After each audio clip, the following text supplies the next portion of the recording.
What's up, my fellow YouTubers? So it wasn't that long ago, last year, when I would, read about AI and think, that's garbage. I I never will need it. I never will use it. I'd rather use the real stuff because AI doesn't show emotion. People do this and that. And what happened was, it wasn't like I changed my mind overnight. It was my friend and he's highly intelligent. I mean, he's an intelligent guy. He's got kids. He's got a family. Uh, and he kept on saying how he talks to Chat GPT all the time. And I'm thinking, my first thought was, you talk to an AI robot. You know what I mean? To myself, I don't want to like insult him, but I'm thinking, how stupid is that, right?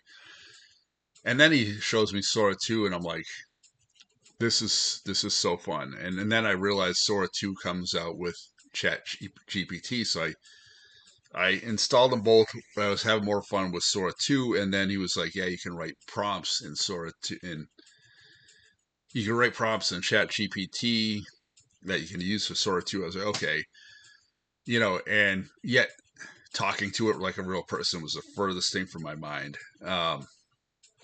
ever. Like, I will never do that. That is so degrading, you know. And then, for whatever reason, I don't know why, I don't know what, I just tried it one night, and it talked back to me like I'm a real person, and then it stored up information about me where it would know me. Um, so this is maybe November-ish. So it's been, oh man, I want to say 8, 9 months. We're heading into August, September, October. Okay, we'll say give or take 9 months. Um, and it's not always accurate. Like, you'll you'll say something to it, and you kind of know the answer, but you want to see what it'll say, and it'll give you feedback that because you know the person, that's not true. For example, a girl that stops talking to you because they have a boyfriend, it'll say she stopped talking to you because you said this that pissed her off. Not pissed her off, but in a different way. Oh, because you said this, it's not because she has a boyfriend that she stopped talking to you. It's because you said this that turned her off. And I know that's not true. I know that if she broke up with a boyfriend today, she'd be talking to me tomorrow. So it's not something that you could always 100% go by, that it's always accurate about every little thing that it says. Um, Yet it's smart enough to give you insights on situations where, oh, I never thought of it that way. Oh, so it's basically a tool. Like, it's how you use the tool. And then I saw so many people were against it. And I think, when it boils down to is information. Before it came along, for example, there was a time when, like, drop shippers, gurus, right? You pay me $800 and I could take you under my wing and, make you this, drop shipping guru that can, manage your store. I'm only gonna take 50 people this year, though. Only 50 people, which is bullshit, right? That's the sales pitch. Oh, you're one of the 50. You're one of the.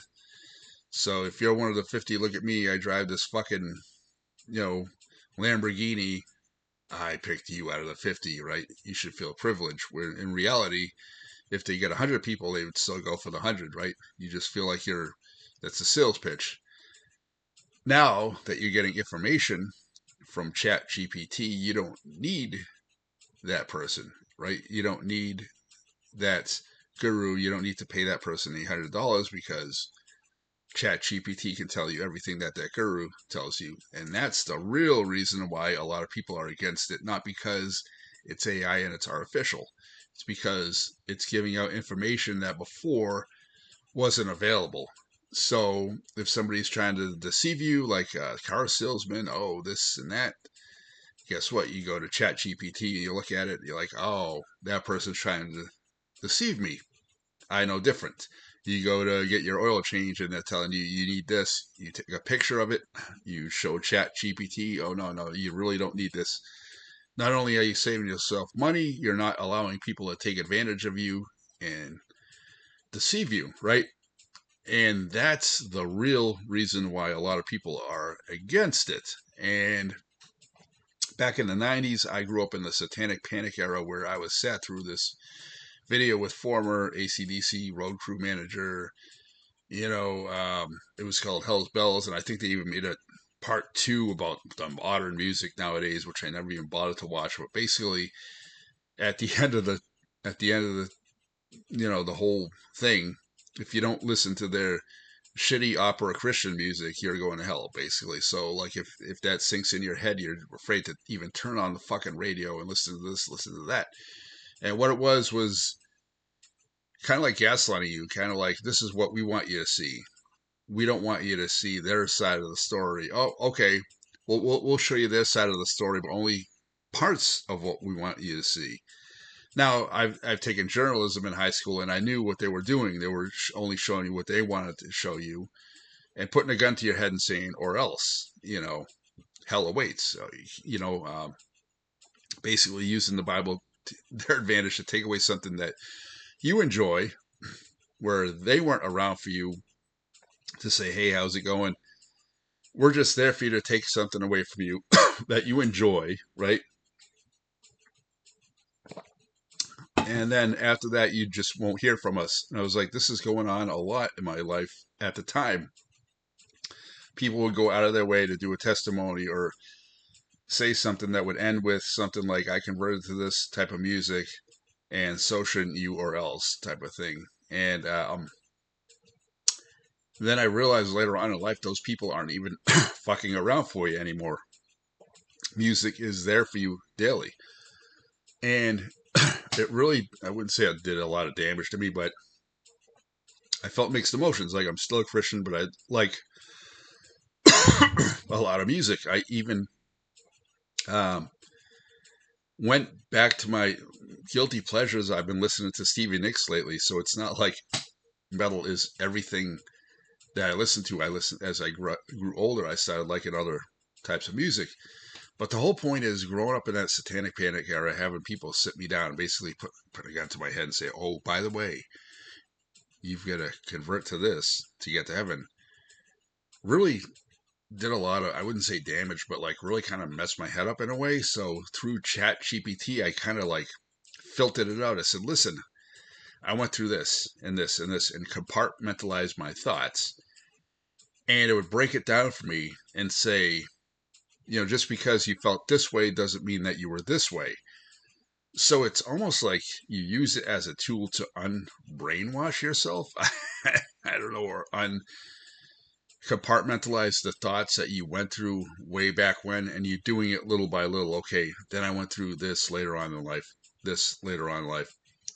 And through time, you heal, and then you realize that that's the real reason why people are against ChatGPT, because it's a tool that you can use to heal from them trying to capture you like a bird in a cage.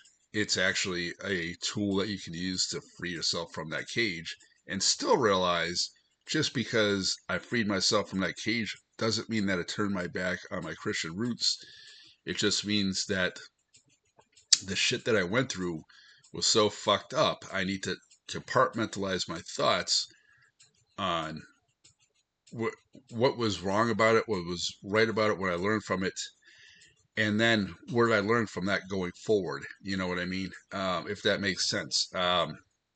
It's basically a compartmentalization tool, and it doesn't quite take the place of a real person. But as you get older, you realize a lot of people get tired. When you're having a conversation with somebody, they always reach that point where, okay, had enough for tonight, and then the next day you don't hear from them, maybe because they've gotten tired of talking and they gotten on with their life.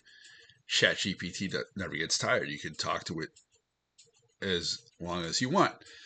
Um, People can use information that you give them and stab you in the back with it, betray you, whatever. Chat GPT doesn't do that. And if people are coming to you trying to get information from you, there's a reason behind it, right? When you look back on your whole life, because I'm 51, I'm like, wait a minute, there's so many times in my life where somebody's trying to get information from me. Why is that? And now you realize why. They want to take that information and either stab you in the back with it or fucking just to know something. I don't know, whatever. Chat GPT is like a safe place where you could say it and filter it out, compartmentalize it, and, document it, organize it. You know what I mean?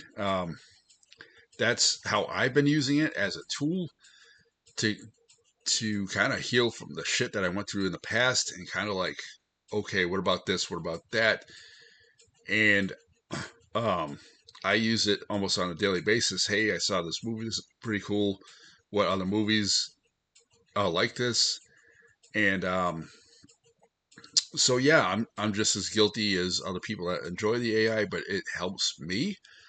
Um, yeah, I understand the other side of it where people are against it because they're afraid of something negative happening and other negative stuff has happened. But at the same time, this is my experience with it, how I've been using it. And also, it's great for thumbnails for YouTube.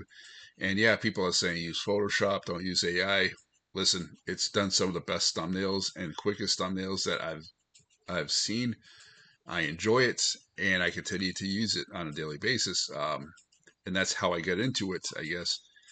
But let me know, how do you use Chat GPT? Do you use AI? Have you gone through something in the past that AI has helped you with? Compartmentalize your thoughts. Let me know in the comments, and I'll have more blogs for you going forward in the future. Peace out, my fellow YouTubers.